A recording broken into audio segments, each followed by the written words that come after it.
How to find your voice letter playlist on YouTube. Hi everyone, welcome back to our channel. This is Rose and I'll guide you to find your voice letter playlist on your YouTube. Watch the video till the end and without further ado, let's begin. First thing first, launch YouTube app on your phone and then make sure to log into your account.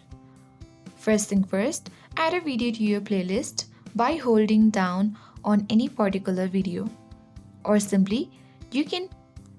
Once the video starts to open, tap on the save button on this screen and you need to choose Watch Later.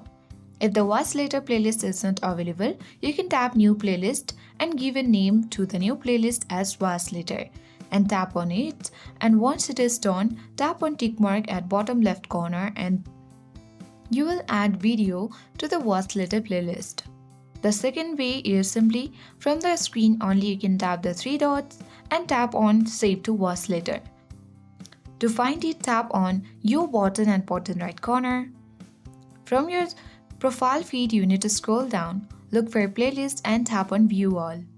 And when you choose the Watch Later, you can easily see all your Watch Later video on your playlist.